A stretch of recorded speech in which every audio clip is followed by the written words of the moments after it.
My name is Claire Thompson, and I'm 28 years old. If you had asked me last year how I felt about my older brother, Matthew, I would have told you he was the golden child. The one my parents doted on, the one who could do no wrong. And me? I was always the afterthought. The responsible one, the saver, the one who never quite shined in comparison. But never, not once, did I think he'd humiliate me the way he did on what was supposed to be the happiest day of his life. The wedding was extravagant, the kind of event people post about for weeks. A huge country estate rented out for 3 days, fairy lights draped over manicured hedges, crystal chandeliers dangling in the banquet hall. Guests sipping champagne that cost more per bottle than my rent. My parents were beaming, proud that their son had managed to pull off something so dazzling. I, on the other hand, was nervous. Weddings have always made me feel out of place, but this one even more so. I wasn't part of the bridal party, just another guest in a sea of carefully curated perfection. I wore my best dress, a navy blue gown I'd bought secondhand, but tailored to fit. It wasn't designer, but it was mine, and I'd worked hard to afford it. When I walked into the reception, I felt the sting of judgment almost immediately. Women in glittering gowns glanced at me, their eyes sweeping from my dress to my shoes to my simple clutch. I told myself I was imagining it, that no one really cared. But deep down I knew. I didn't belong in Matthew's world. Dinner passed in a blur of speeches and clinking silverware. I stayed quiet, pushing food around my plate, laughing politely at jokes I didn't find funny. My parents sat near the head table, glowing with pride. And then came the toasts. The best man spoke first, cracking inside jokes about college days. The maid of honor followed, her voice trembling with emotion as she praised Matthew's new wife, Emma. And then Matthew stood up. My chest tightened. This was his moment. He raised his glass, his smile wide and practiced. I want to thank everyone for being here tonight, he began, his voice carrying effortlessly through the hall. Friends, family, you've all made this day unforgettable. And of course, my beautiful bride, Emma. I am the luckiest man alive. The room erupted in applause. Emma blushed, dabbing at her eyes. But then Matthew's tone shifted, casual, teasing. Now, you all know me. I can't resist poking a little fun while I'm up here. So, let's not forget my little sister, Claire. I froze, every muscle in my body tightening. She's here tonight looking lovely, he continued, even though she's still, well, broke. Laughter rippled through the crowd. My face went hot. Always the saver, never the spender, Matthew chuckled, raising his glass in my direction. Don't worry, sis. Maybe someday you'll find yourself a husband who can take care of you, too. The hall roared with laughter. My heart hammered in my chest. My hands clenched under the table. I wanted to sink into the floor, to vanish before another pair of eyes flicked toward me. My cheeks burned so hot I thought they might scar. I forced a smile, tried to laugh it off, but the sound caught in my throat. My stomach twisted with humiliation. I could see Emma's face, tight, uncomfortable. She reached for Matthew's arm, whispering something, but he just smirked and waved her off. The toast ended with applause, glasses clinking. And I sat there, broken, humiliated, my brother's words echoing in my head. Broke. Still broke. Always broke. Afterward, I escaped to the bathroom, locking myself in a stall. My hands shook as I pressed them against my cheeks, trying to cool the fire beneath my skin. I could still hear the laughter, the whispers. I told myself it didn't matter, that it was just a joke. But it did matter. It mattered because Matthew knew exactly what he was doing. He'd chosen to single me out in front of everyone, to remind the world that while he was successful and admired, I was nothing. I thought the humiliation was the worst of it. But then, just as I'd composed myself and returned to the reception, the wedding planner approached me with a clipboard. Her expression was tight, professional. Miss Thompson, she asked. Yes. My voice wavered. I just need your confirmation on the final bill. I blinked. The what? She handed me the clipboard. My eyes scanned the page, my stomach dropping as I read the words. Balance due, $48,732. Charged to account. Claire Thompson. For a moment, I thought it had to be a mistake. A clerical error. A cruel joke. But the woman's expression was dead serious.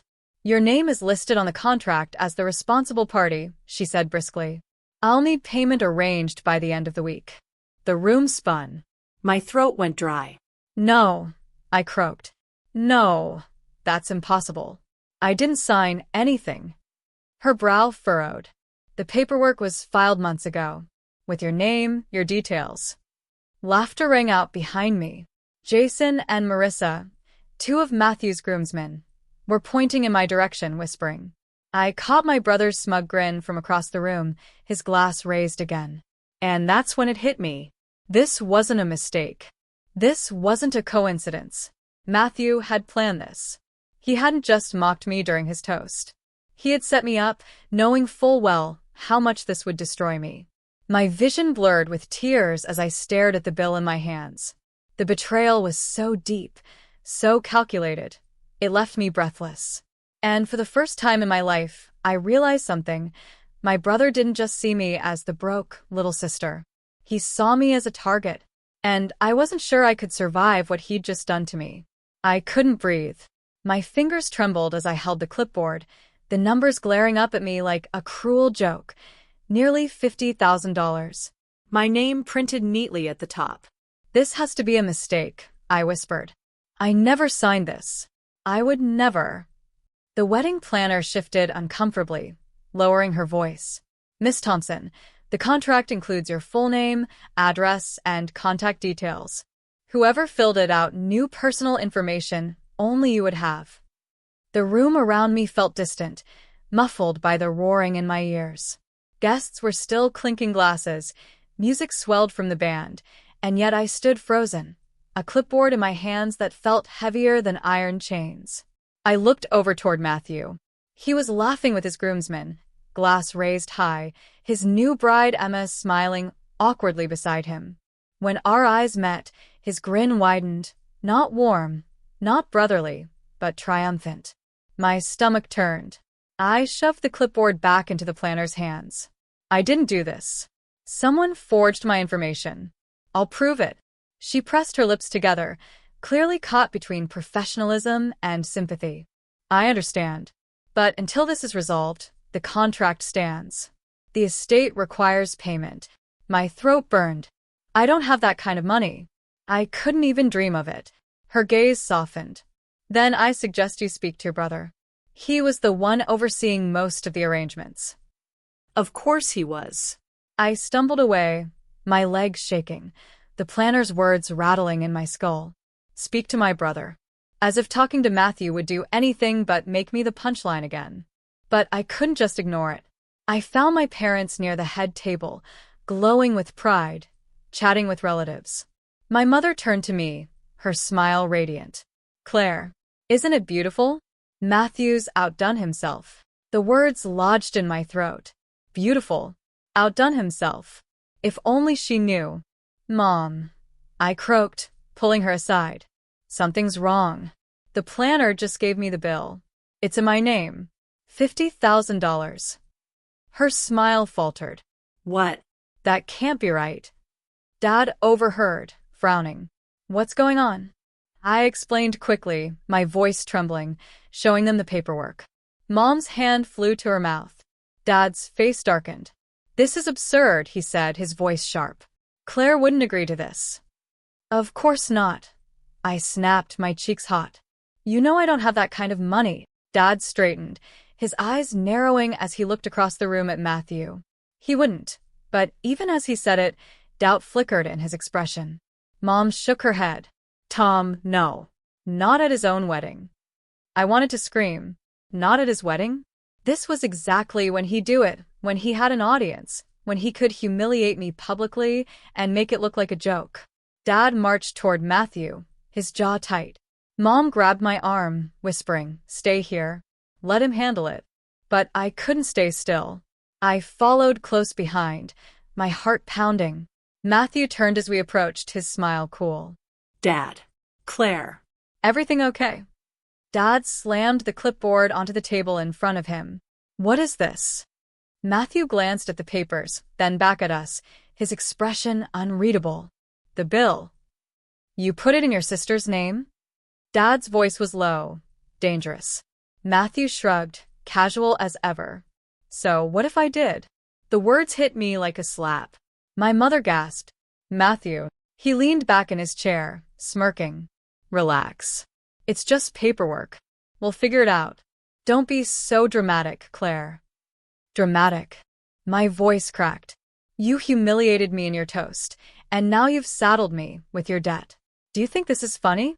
His grin widened. Actually, yeah, it is. I could feel every pair of eyes on us, the whispers starting. Emma shifted uncomfortably beside him, her cheeks flushed. Matthew, maybe this isn't. Stay out of it, he snapped at her, his voice sharp. The room went quiet. My father's fists clenched at his sides. You fix this. Tonight. Or so help me, Matthew. Matthew laughed, cutting him off. Or what, Dad? You'll cut me off? Please. You've never had the guts. The smugness in his voice was unbearable. He was daring us, taunting us, knowing my parents would never cause a scene. I felt something shift inside me then. A breaking point. For years, I'd been the quiet one, the overlooked one, the sister who kept her head down while Matthew played the star. But this wasn't just sibling rivalry anymore. This was cruelty. Calculated cruelty. I straightened my shoulders. If you don't fix this, I'll go to the police. Forging my information is fraud, Matthew. And fraud is a crime. For the first time, his smirk faltered. Only for a second, but I saw it. Then he chuckled, shaking his head. You wouldn't dare. Try me, I whispered. The tension was suffocating. Guests were staring openly now, forks paused midair, conversation stilled. My humiliation was no longer private. It was the centerpiece of his perfect wedding. Matthew leaned forward, his eyes hard. You always were the weak one, Claire. You think anyone here will believe you over me? You've got nothing. But he was wrong. I had the paperwork, the planner's word, the forged details. And for once in my life, I wasn't going to let him win. I turned on my heel and walked away, ignoring the whispers, the stares, the burn of tears threatening to spill. I found the planner again, thrust the papers back into her hands. Keep these safe. They're evidence. Her eyes widened, but she nodded. Of course. That night, I barely slept. My mind replayed every moment. The laughter during his toast, the smug grin on his face, the way he dismissed me as weak. But beneath the humiliation, something stronger stirred. Anger. Resolve. For the first time, I realized Matthew had underestimated me. He thought he could humiliate me into silence. He thought he could bury me under shame. But he was wrong. And the next time he tried to laugh at me, I'd be the one holding the punchline.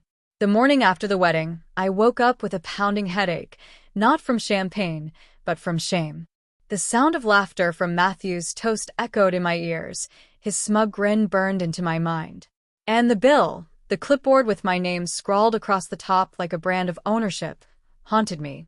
I splashed cold water on my face, staring at myself in the bathroom mirror. Puffy eyes, pale skin, hair tangled from a restless night.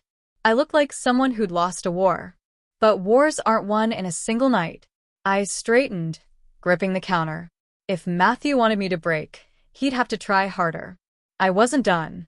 Downstairs, the remnants of the wedding were everywhere. Half-empty champagne flutes, confetti stuck to the floor, flowers wilting in vases. The house was quiet, most guests gone, but the weight of last night's humiliation still lingered. The wedding planner was still there, finalizing paperwork with the estate. I found her in the lobby, flipping through a thick binder. I need copies, I said firmly. She looked up startled. Copies. Yes. Every document with my name on it. Every contract, every receipt. If I'm going to clear this up, I need proof. Her eyes softened. I believe you, Miss Thompson. I've handled hundreds of weddings, and I've seen plenty of family disputes. You don't strike me as the type who'd sign off on something like this. Relief flickered in my chest. Thank you. She handed me a stack of papers. Keep these safe. If you pursue legal action, they'll matter. I tucked them into my bag, my heart pounding. Proof. Evidence. Something tangible to fight back with. But when I showed my parents, their reactions cut me deeper than Matthew's toast ever could. Dad scanned the documents, his jaw tight. This is fraud. Plain and simple. He forged your information. Mom, however, shook her head, tears brimming in her eyes. Maybe it's a misunderstanding. Maybe Matthew just used the wrong name by mistake. I stared at her in disbelief. A mistake? Mom, he literally admitted it last night. Her lips trembled. He was drunk. He didn't mean it. He meant every word. I snapped. The toast, the bill, this was planned. He wanted to humiliate me. Dad sighed heavily, rubbing his temples. We'll talk to him. But Claire, do you have to make this a bigger scene? It's over now. The wedding's done. The word stung. Over now. For them, maybe. But not for me. I was the one with my name on a $50,000 bill. I realized then that I couldn't rely on my parents. Not completely. Dad was angry, sure, but torn between loyalty and pride. Mom, she was blinded by her love for Matthew, desperate to protect him, even at my expense. If I wanted justice, I had to fight for it myself. That afternoon, I drove back to my apartment, the papers clutched tightly in my bag. My hands shook on the steering wheel, not from fear but from a simmering fury I'd never felt before. The first thing I did when I got home was spread everything out on my kitchen table, the forged contract, the receipts, the bank details the planner had copied for me. I took photos, scanned them, backed them up in multiple folders. If Matthew thought he could bury me under humiliation, he hadn't counted on one thing. I don't give up. Days passed and the whispers started. Friends who had attended the wedding reached out cautiously. Claire, I'm so sorry. I didn't know he'd go that far. Others messaged bluntly. Your brother was out of line.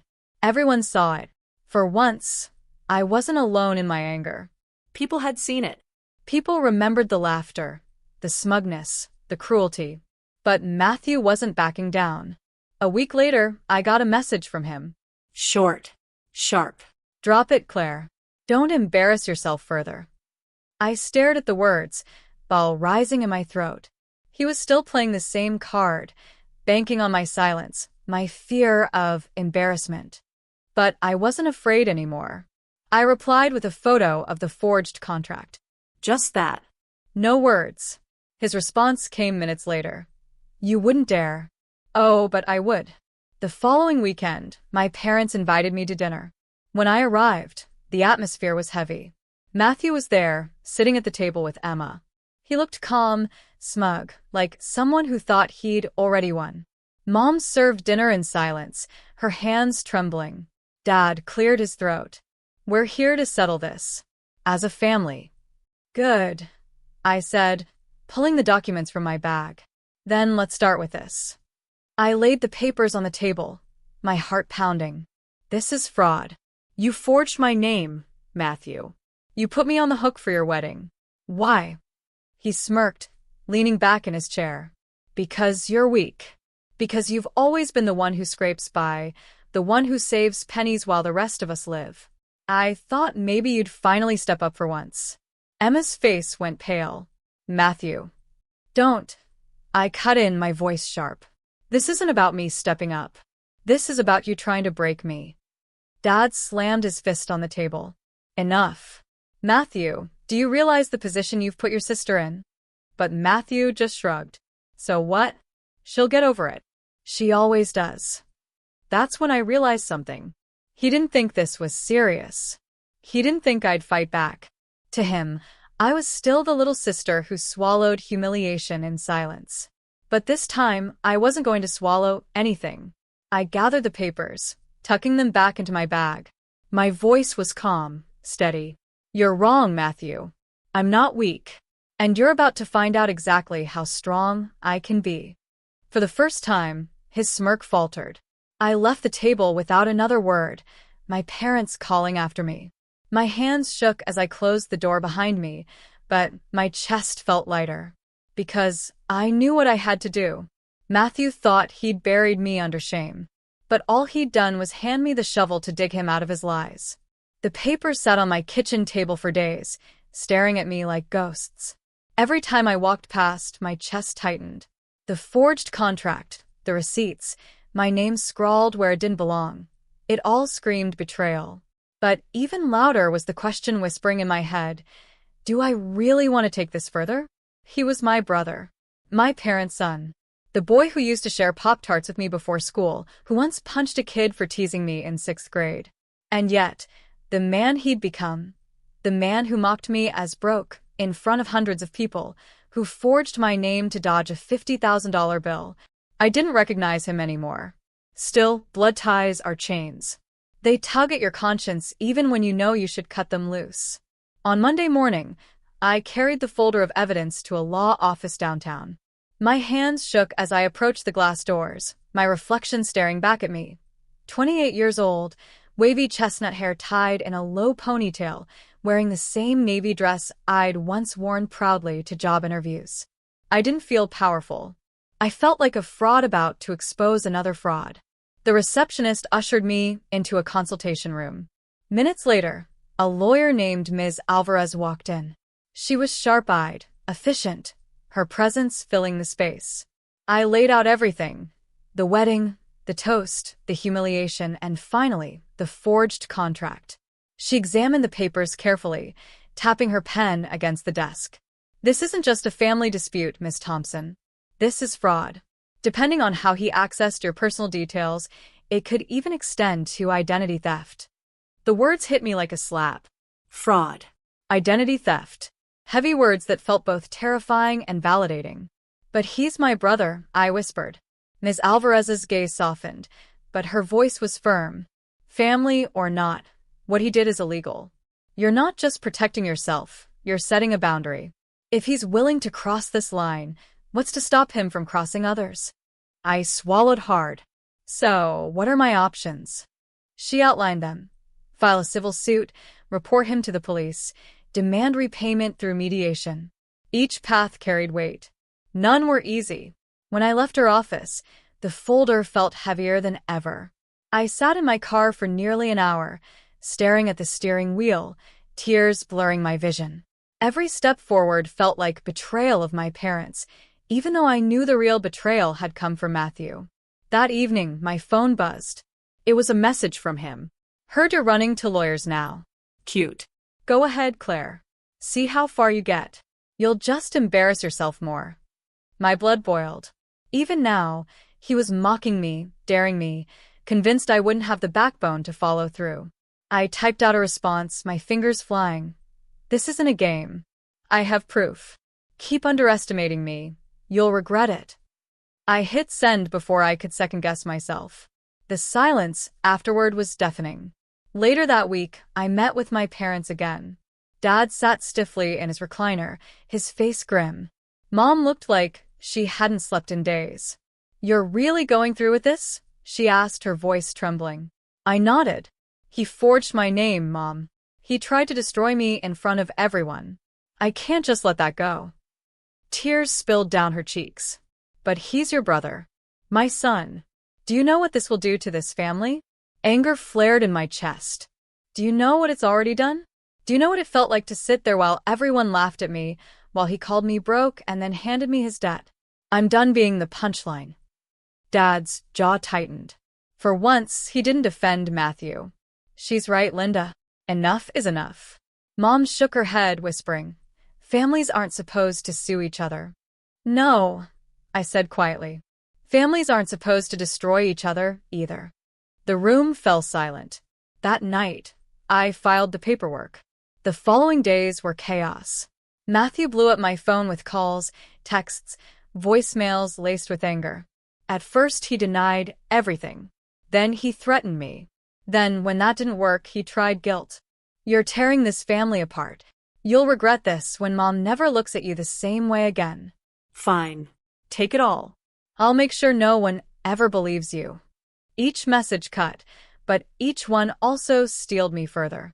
Because behind his bravado, I could hear it: fear. Emma called me once, her voice trembling. Claire, please. Don't do this. He made a mistake. He wasn't thinking.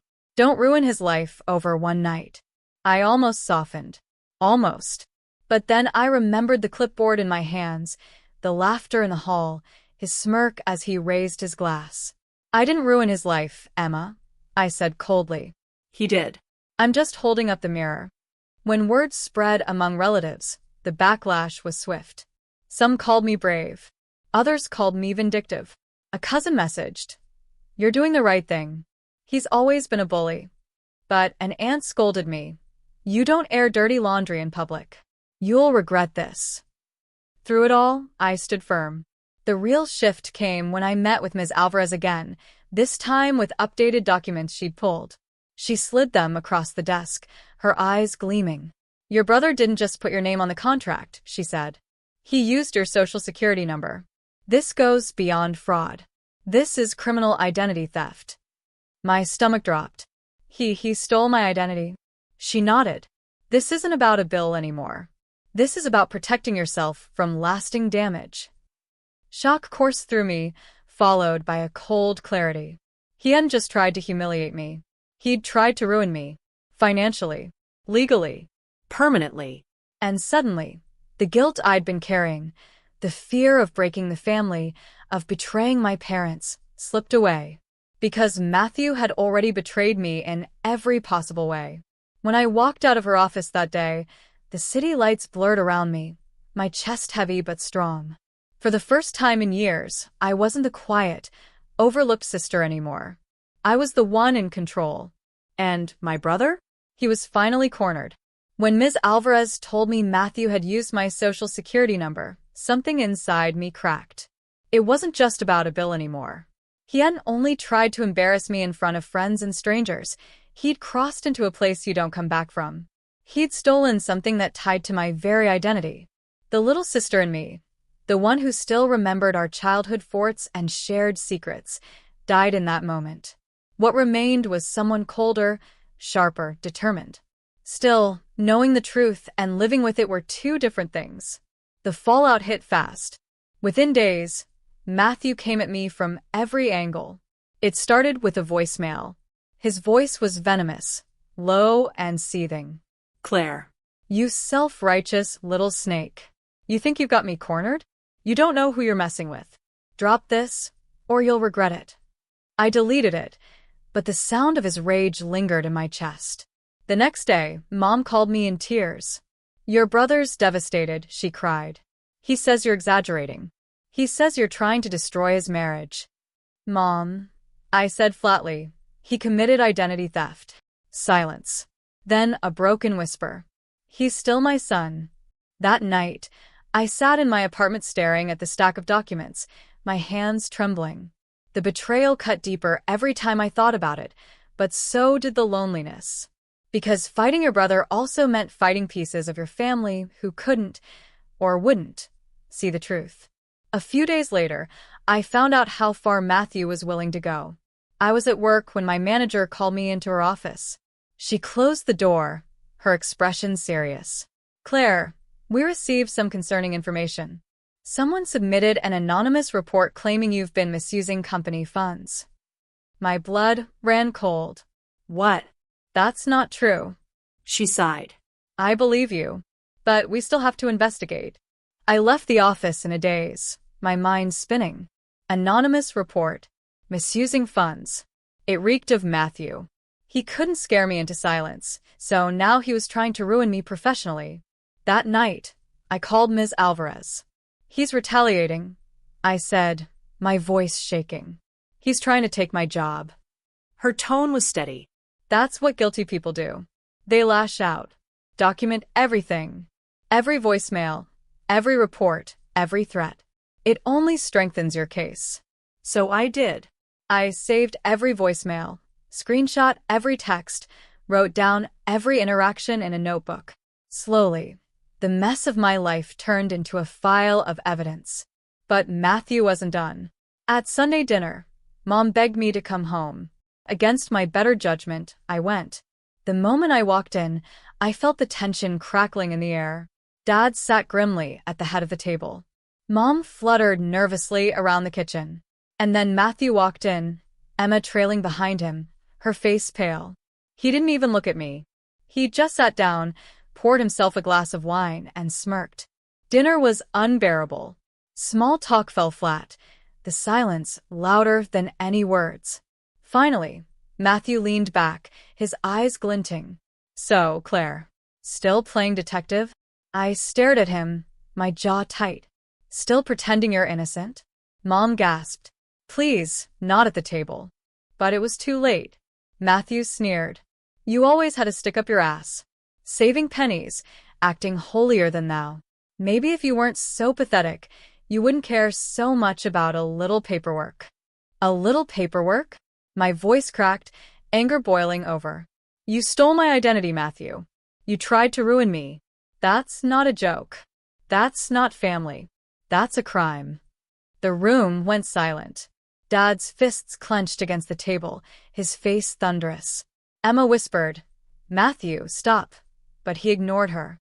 He leaned closer, his voice low and venomous. "You're weak. You've always been weak. And when this is over, no one will believe a word you say." I stood so fast my chair scraped against the floor. My hands shook, but my voice was steady. "We'll see about that." I grabbed my bag and left, ignoring Mom's sobs and Dad's curses. When I got home, I collapsed onto my couch, shaking with rage and grief. This was no longer about proving a point. This was about survival. Because Matthew wasn't just attacking me, he was trying to erase me. Days blurred together as I prepared my case. Ms. Alvarez was relentless, guiding me through every step. "He wants to break you emotionally," she said. "Don't let him. Keep building." But every night, I cried myself to sleep. Not because of the legal battle, not even because of the humiliation, but because somewhere deep down, I still missed the brother I once had. The boy who shared Pop-Tarts. The boy who made me laugh until my sides hurt. The boy who promised he'd always protect me. That boy was gone. In his place stood a man who smirked as he burned my life down. And I knew then, if I wanted to survive, I had to stop mourning the brother I lost. I had to fight the man he'd become. The first real shift came when Ms. Alvarez called me on a Thursday afternoon. Her voice carried a sharp edge of satisfaction. "Claire," she said, "we subpoenaed records from the estate's finance department. Guess what? The payment plan for the wedding was set up using your social security number, but the IP address used to sign the digital forms traces directly back to your brother's home." I sat frozen, the words sinking in like sunlight cutting through fog. "So, that's proof." "It's more than proof," she replied. "It's a smoking gun. He can deny, he can spin stories, but digital trails don't lie." Relief washed over me, but it was tinged with sadness. I'd wanted the truth, but hearing it so plainly, so cold and undeniable, hurt in ways I hadn't prepared for. There was no pretending anymore. Matthew had deliberately set me up. That night, I pulled out my notebook, flipping through the pages of every voicemail, every text, every document I'd collected. It was a mountain now, evidence stacked higher than the lies he'd built. But even as I gained ground, he didn't stop. Another voicemail arrived the next day. "You think you've won? You think you can drag me down? Keep dreaming, Claire.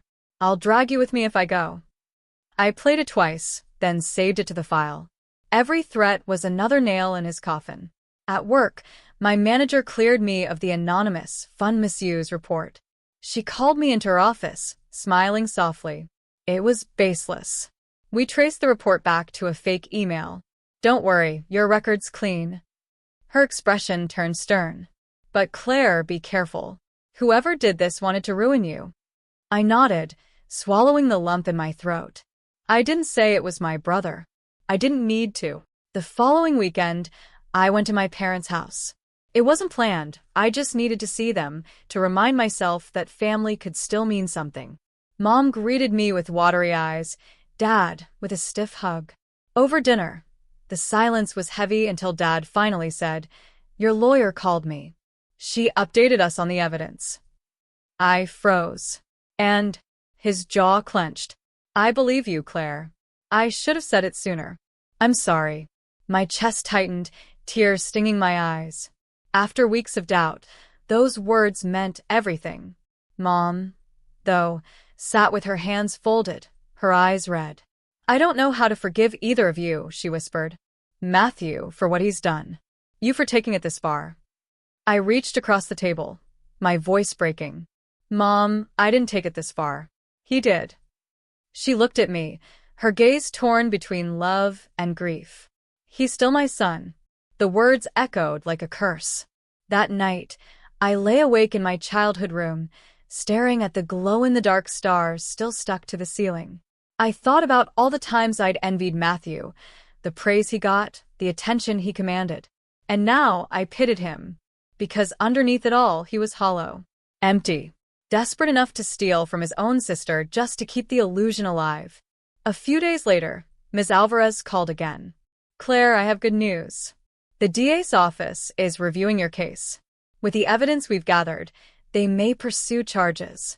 My breath caught. Criminal charges? Yes. Fraud. Identity theft. Potential fines, maybe jail time. I sat down hard, my legs trembling. Jail. The words felt unreal. Part of me recoiled. This was my brother. The boy who once patched my scraped knee with a Band-Aid.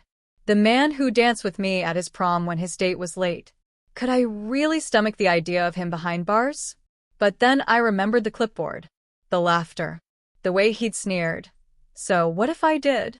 And I realized, yes, I could stomach it. Because he'd chosen this path. Meanwhile, Matthew's cracks were showing. Mutual friends began messaging me, sharing things they'd overheard. He's unraveling, one wrote. Keeps ranting about how you're out to ruin him. Another said, Emma looks miserable. She didn't sign up for this drama. I wondered if Emma regretted standing by him, if she saw now what I'd known all along, that Matthew's charm was just a mask for cruelty. Then came the moment I hadn't expected. Emma called me. Her voice was quiet, strained. Claire, I don't know what to say. I can't defend what he did. I didn't know about the contract. I swear. I closed my eyes, the ache in my chest sharp. Why are you calling me, Emma? Because I think you should know he's hiding things. He has another account. Money he didn't want anyone to see. He bragged about it once, said you'd never find it. I think it's where the leftover wedding funds went. My heart raced. Do you have proof? I'll send you what I have, she whispered. But please don't tell him it came from me. Minutes later, screenshots lit up my phone. Transactions from a hidden account, deposits that lined up perfectly with payments taken under my name. For a long time, I just stared at the screen, tears spilling silently. Because now I had everything. The contract, the IP address, the threats, and now a trail of stolen money. The brother who mocked me as broke had built his wedding on lies and theft. And soon everyone would know it. The screenshots from Emma burned on my phone like fire. Each line of numbers was a confession, each transfer a dagger. I sat at my kitchen table, chest tight, hands trembling. My brother hadn't just stolen my identity. He'd hidden the money, smug in the belief that I'd never find it. But I had. I forwarded everything to Ms. Alvarez. Her reply was immediate. This is the nail in the coffin. With this, the DA will have no choice but to pursue charges. Are you ready for what comes next? Was I ready? I thought back to that night at the wedding. The chandeliers glittering overhead, the clinking of champagne flutes, Matthew's grin as he raised his glass and called me broke. The laughter that followed. And then the clipboard in my hands, my name shackled to a debt I never agreed to. Ready? Maybe not. But determined? Absolutely. The official summons came a week later. Matthew was to appear in court on charges of fraud and identity theft. When the news broke, it rippled through the family like lightning. Some relatives called me brave. Others called me cruel. Blood is blood. An aunt texted, "You don't send your brother to jail." I didn't reply. Because they didn't understand. He'd already sentenced me the moment he forged my name. The day of the hearing, I walked into the courthouse wearing a navy blazer over my favorite cream blouse, the same one I'd worn the night of the wedding. It felt symbolic, like reclaiming something he'd tried to stain. My hair was pulled back, my face calm. On the inside, my stomach twisted in knots. Matthew sat at the defendant's table, looking smaller than I'd ever seen him. The smugness was gone. His suit was wrinkled, his eyes tired. For the first time, I saw fear. Emma sat in the back, her gaze fixed on the floor. When the judge called the case, Ms. Alvarez stood, her voice steady as she laid out the evidence: the forged contract, the IP address, the hidden account. She played recordings of Matthew's threatening voicemails, read his mocking texts aloud. Every word echoed through the courtroom like a gavel strike. Matthew's lawyer tried to spin it, claimed it was a misunderstanding, a family dispute blown out of proportion. But when Emma submitted her screenshots, the last thread of his defense snapped. I'll never forget the look on his face when the judge turned to him. Mr. Thompson, this is not a misunderstanding. This is calculated fraud. Do you understand the severity of your actions? Matthew's lips trembled. For once, he had no snide remark, no clever retort. Just silence. The judge ordered restitution, fines, and probation. Jail time was suspended on the condition that he repay the stolen funds and complete community service. As the gavel struck, my chest loosened. Not because the punishment was perfect, it never could be, but because, for once, the truth was undeniable. Outside the courthouse, reporters lingered. Emma slipped past them, her face pale. My parents approached, Mom's eyes red, Dad's jaw clenched. Mom reached for me, tears spilling. Claire, I don't know how to process this. He's my son. I swallowed hard. And I'm your daughter. She broke down then, collapsing into Dad's arms. For once, he didn't argue. He just held her, his gaze meeting mine with something like pride. That night, I sat on my balcony with a cup of tea, watching the city lights twinkle. For weeks, I'd felt like I was drowning, buried under shame and betrayal. But now, the air tasted different. Lighter. Matthew had mocked me as broke. He'd tried to bury me under his lies. But in the end, it was his empire that crumbled. I wasn't broke. I wasn't weak. I was stronger than he'd ever imagined. Emma called me a week later. Her voice was hesitant. Claire, I wanted to say I'm sorry. I should have spoken up sooner. He's not the man I thought I married. I closed my eyes. I know.